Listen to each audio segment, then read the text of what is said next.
उत्तर प्रदेश बाराबंकी से सैलू जी जैन नमोस्तु करते हुए पूछ रहे हैं, अगर कुछ गलत हो रहा है तो उसके लिए आवाज़ उठाएं या कर्म उदय मानकर मात्र सहन करें।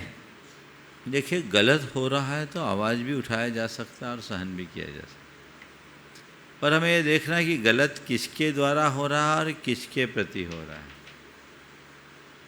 समझ गए?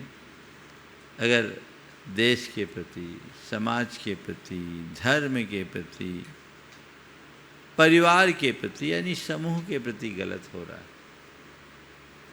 और गलत तत्वों के द्वारा हो रहा है, तो हमें उसके विरुद्ध आवाज़ उठानी चाहिए।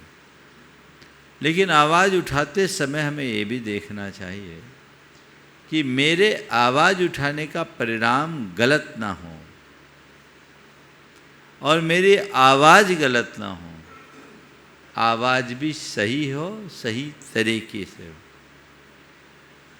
और इसकी जगह यदि व्यक्तिगत रूप पर कुछ गलत हुआ, व्यक्तिगत जीवन में कुछ गलत हुआ और गलत करने वाला भी कोई गैर नहीं अपनाई है, वह जो जिनके साथ हमें रहना है।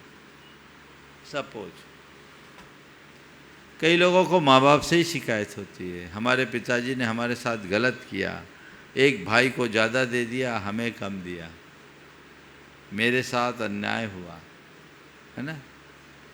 कई बार बच्चे कहते हैं मेरे पापा ने एक बच्चे को बाहर पढ़ाई करने के लिए भेज दिया, मुझे नहीं भेजा, हमारे साथ गलत हुआ।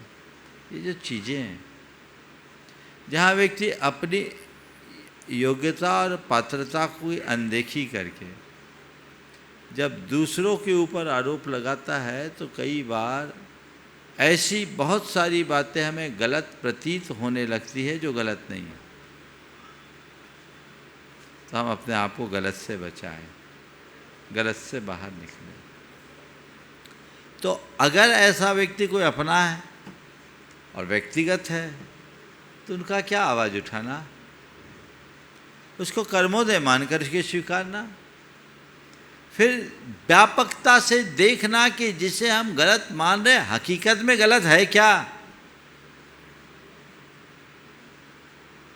फिर यदि प्रतिकार भी करना है तो पहले तटस्थ भाव से देखो कि क्या इसका प्रतिकार संभव है।